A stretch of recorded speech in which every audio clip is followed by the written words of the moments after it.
फिर से आप बंदूक की राजनीति कर रहे हैं। हम डरे हुए हैं, हमको डर लग रहा है, सही बात कर रहे हैं। हो सकता है कि मैं भी जी कृष्णैया बन जाऊं, रिटायर्ड कमिश्नर अरुण कुमार जी कृष्णैया का अवतरण ले ले। मैं तो हो सकता है मेरे साथ ये बात, क्योंकि मैं रात को चलता हूँ, निहत्था चलता हूँ। ये आदमी ने मुझे भेजा है पीला लाल रंग से लिख के पिस्टल, ये भी भेजा है। बताइए पिस्टल लेके लोग चलेगा तो शिवहर में क्या होगा?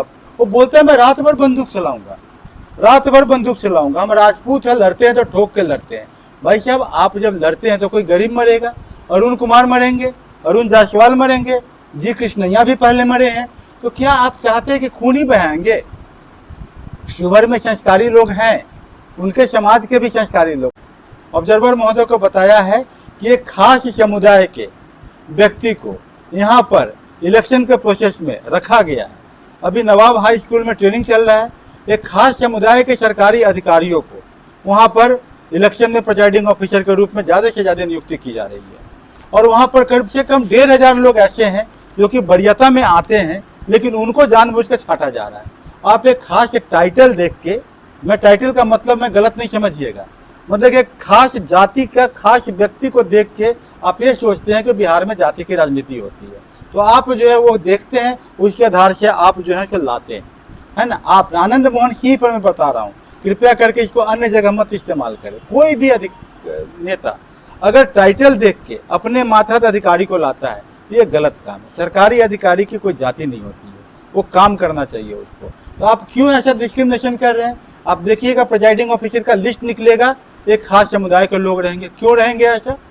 आप जो है सो यहाँ पर चुन चुन के आप ऐसे व्यक्तियों को एसडीओ बनाए हैं, ऐसे व्यक्तियों को दरोगा का चार्ज दिए हैं, ऐसे व्यक्तियों का शिवहर में दरोगा का चार्ज नहीं मिला हुआ है जो कि खास व्यक्ति है। शिवहर में आज सुबह से हम लोग एक जन आंदोलन में ठहरे थे, रुके हुए थे। जन आंदोलन था जो शिवहर का पोस्टमार्टम जहाँ होता है वहाँ पर पुलिस थाना के बगल में एक बच्चा था जिसका नाम था राजीव राम, रात को मरा। सुबह में बॉडी उसका जो का त्यों पड़ा हुआ था। जब हम और हमारे लोग गए, धीरे धीरे बहुत लोग आ गए, सैकड़ों की संख्या में लोग आ गए, महिलाएं आई। हम लोगों ने मांग किया कि भाई बॉडी को ऐसे क्यों रात भर रखे हो, बॉडी से बदबू आ रहा है। तो जाके पहली बार शिवहर में जो 2 फ्रीजर बनाया गया था, फ्रीजर खरीदा गया था, उसका पहली बार बॉडी रखा गया काफ़ी विरोध के बाद। उसके बाद वह पोस्टमार्टम कटर का क्यों नहीं बहाली हो रहा है? क्योंकि आज से 1 महीना पहले जो रागिनी और गुड़िया मरी थी, बंसी पचरा में सोमन ठाकुर मरा था, 10 साल का बच्चा, करंट से दिनेश महतो का बेटा मरा था, उसका पोस्टमार्टम अब तक रिपोर्ट 1 महीना के अंदर में, मतलब 20 दिन 25 दिन बाद मिल पा रहा है। तो मतलब कि आप जो 4 लाख 5 लाख का आपदा का जो अनुदान है वो तो आप दे नहीं रहे हैं। इसके अलावा कितने घरों में आग लगा, आग लगने के बाद जो है 12,000 रुपया का नगद भुगतान का प्रोविजन है, आप उसको बोलते हो बैंक में भेजेंगे। कुल मिला जुला के ये अनुदान नहीं मिल रहा है। हमारा मांग था, 2 मांग थी हमारी, पोस्टमार्टम कटर की बहाली तुरंत करो, आज करो, अभी करो। और दूसरा मांग था अनुदान की राशि आज दो, अभी दो। और बहुत अच्छा हमारे जो टीम है वो हम बैठे, ये राजेश यादव है, ये हमारे गांव के, हमारा भाई है। इसके पिताजी की मृत्यु हुई थी, रामकिशोर राय की, इसके बड़े भाई की मृत्यु हुई थी। हम लोग जिस दिन पोस्टमार्टम हुआ उसी समय उनको 8 लाख के चेक की राशि का भुगतान करवाए थे। जब सिवानी में घटना घट सकती है तो यहाँ क्यों नहीं? हम प्रशासन की उदासीनता से बहुत परेशान हैं। जब प्रशासन आज 4 घंटे में शिवहर में एक इतिहास बनाते हुए पहली बार में 4 घंटा में पोस्टमार्टम रिपोर्ट दिया है, तो रागिनी, गुड़िया, सोनम, दिनेश महतो का बेटा, इतने लोगों का पोस्टमार्टम रिपोर्ट 4 घंटा में क्यों नहीं बन सकता है? सवाल ये है, जनता की लड़ाई है। हमें बहुत सारे काम थे लेकिन हम इस लड़ाई को लड़े। दूसरी बात यह है कि मैंने एसपी साहब को, बहुत लोगों को मैंने भेजा कुछ फोटोग्राफ, जो फोटोग्राफ दिखाता है कि ये जो फोटोग्राफ है इसमें जो विधायक ये हैं, इनके साथ कोई व्यक्ति चल रहा है जिसके पॉकेट में इसको मैं थोड़ा बड़ा कर देता हूँ ताकि ये समझ में आ जाए कि आपको एक मैं दिखा दूंगा अभी थोड़ी देर। ऑब्जर्वर के नाम से देखिए, ऑब्जर्वर, इसमें दिखेगा कि पोस्टमार्टम में जो एक व्यक्ति है जो चल रहा है उसके पॉकेट में क्या है। और ये जो है आपको यहाँ देखिएगा, कृपया इसका चेहरा को भज कर लीजिएगा। ये देखिए, ये है बॉडी, ये है देखिए, इनके इसमें कमर में क्या लगा हुआ है। मैं आपको, और ये जो सामने में सुरभि आनंद है, इसके बगल में और सुरभि आनंद के बगल में सटा हुआ एक व्यक्ति के कमर में क्या रखा हुआ है आप अपने अनुभव से देख सकते हैं। थोड़ा और बड़ा कर देंगे तो थोड़ा और उभार सामने आ जाएगा। अब तो सामने आ रहा है कि क्या रखा हुआ है। सुरभि आनंद जी का यहाँ पर है। Surabhi Anand ji civil services qualified एक अधिकारी की पत्नी, वो अपनी माँ के प्रचार में आई है। तो भाई आप कौन सा मिसकंडक्ट का इस्तेमाल कर रहे हैं? कौन सा मिसकंडक्ट है कि आप यहाँ पर जो है लेके घूम रहे हैं? इनके टीम में जो लोग चलते हैं वो वारंटेड भी हैं। मैं आपको प्रूफ दे सकता हूँ। सभी के सभी सहरसा से आयातित है, कुछ पटना से आयातित है। इनके टीम के जो लोग हैं जो बाहर से आते हैं, आप बोलते हो कि शिवहर में जंगल राज लाने वाले कोई और है। भाई जंगल राज आपको माया पत्रिका ने बताया कि आनंद मोहन सिंह शिवहर में जंगल राज लाए।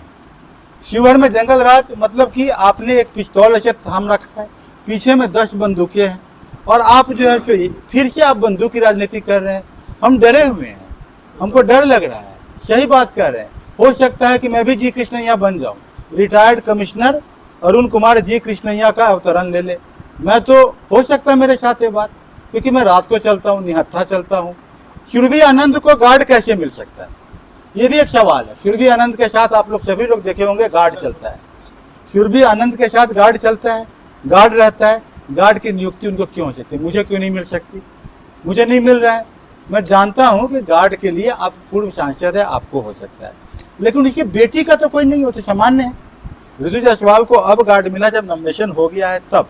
हमारे लिए तो सरकारी प्रक्रिया है, उसको आप गार्ड देते हैं। उसके साथ लाइसेंस्ड पिस्टल भी है, अनलाइसेंस्ड भी है। किसी आदमी ने मुझे भेजा है पीला लाल रंग से लिख के पिस्टल, ये भी भेजा है। बताइए पिस्टल लेके लोग चलेगा तो शिवहर में क्या होगा? वो बोलते हैं मैं रात भर बंदूक चलाऊंगा, रात भर बंदूक चलाऊंगा। हम राजपूत है, लड़ते हैं तो ठोक के लड़ते हैं। भाई साहब आप जब लड़ते हैं तो कोई गरीब मरेगा, अरुण कुमार मरेंगे, अरुण जायसवाल मरेंगे, जी कृष्णैया भी पहले मरे हैं। तो क्या आप चाहते हैं कि खून ही बहाएंगे? शिवहर में संस्कारी लोग हैं, उनके समाज के भी संस्कारी लोग हैं। दूसरी बात मैं एक और करूंगा कि आपने चुन के व्यक्ति को लाया है यहाँ पर अपॉइंटमेंट में। एक महिला है जो सीईओ है, जब वो हम लोग के बीच में थी वो हमारे सामने आई, बोली कि आप धारा 144 का उल्लंघन कर रहे हैं, आपको पता है आपको अरेस्ट किया जाएगा। हमने बिल्कुल आप अरेस्ट कर लीजिए। तो बोलता आपकी जो ख्वाहिश है अरेस्ट होने का वो मैं अभी पूरा करती हूँ। उनकी ख्वाहिश अरेस्ट करने का मैंने ऑब्जर्वर महोदय को भी ये बात बताया। ऑब्जर्वर महोदय को बताया है कि एक खास समुदाय के व्यक्ति को यहाँ पर इलेक्शन के प्रोसेस में रखा गया है। अभी नवाब हाई स्कूल में ट्रेनिंग चल रहा है। एक खास समुदाय के सरकारी अधिकारियों को वहाँ पर इलेक्शन में प्रिजाइडिंग ऑफिसर के रूप में ज़्यादा से ज़्यादा नियुक्ति की जा रही है। और वहाँ पर कम से कम 1500 लोग ऐसे हैं जो कि वरीयता में आते हैं, लेकिन उनको जानबूझ कर छांटा जा रहा है।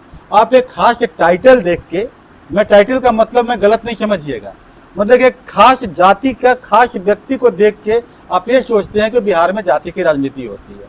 तो आप जो है वो देखते हैं, उसके आधार से आप जो है लाते हैं, है ना। आप आनंद मोहन सिंह पर मैं बता रहा हूँ, कृपया करके इसको अन्य जगह मत इस्तेमाल करें। कोई भी नेता अगर टाइटल देख के अपने मातहत अधिकारी को लाता है ये गलत काम है। सरकारी अधिकारी की कोई जाति नहीं होती है, वो काम करना चाहिए उसको। तो आप क्यों ऐसा डिस्क्रिमिनेशन कर रहे हैं? आप देखिएगा प्रिजाइडिंग ऑफिसर का लिस्ट निकलेगा, एक खास समुदाय के लोग रहेंगे। क्यों रहेंगे ऐसा?